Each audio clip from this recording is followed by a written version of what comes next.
they disobeyed my family. They turned me out. My name is Mira Bai.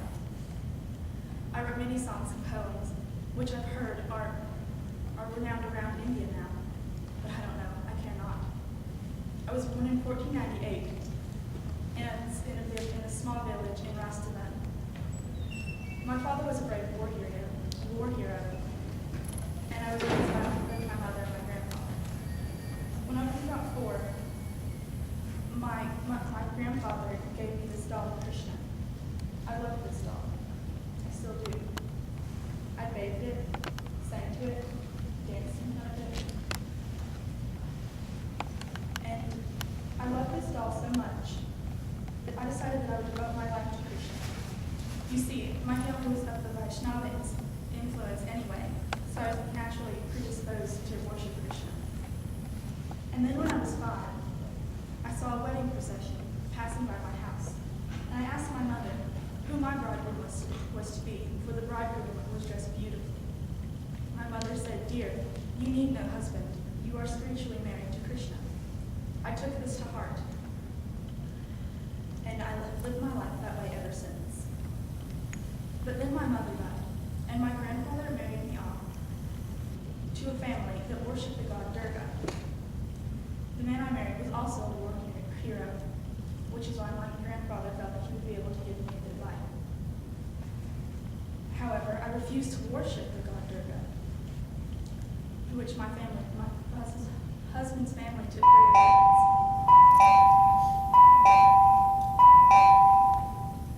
My sister-in-laws began to spread slanderous rumors about me, that I had multiple lovers and mixed with Samantas. While I did mix with the mystics, I will not deny that. I needed nor wanted no other lover than Krishna.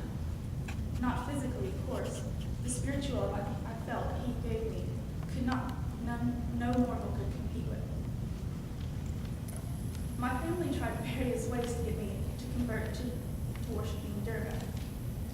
They even attempted to poison me and to get me to provoke a snake to bite me.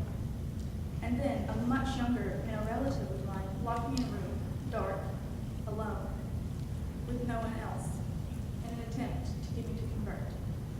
However, I still would not. At this time, my stories and songs were so well known around India that even Emperor Akbar came to hear them. When I finished my songs, he laid a necklace of emeralds at my feet and kissed them. However, I did not care of the recognition of the emperor, whom I did not know at the time. He was in disguise. But my husband heard of this, and he was deeply upset.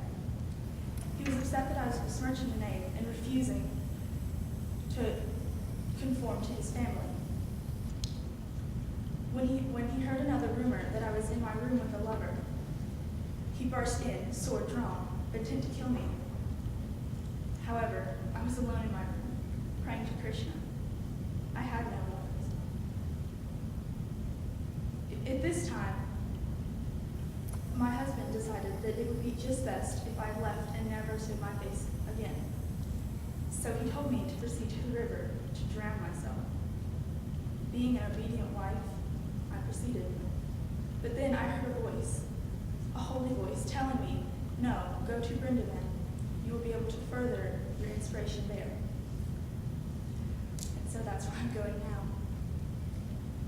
You see, my family can't find me, or I'm sure that if they do, that they will take me back and try to get me to convert or kill me. You heard one of my poems, as I walked in. Why shoulder an unnecessary load of worldly relationships?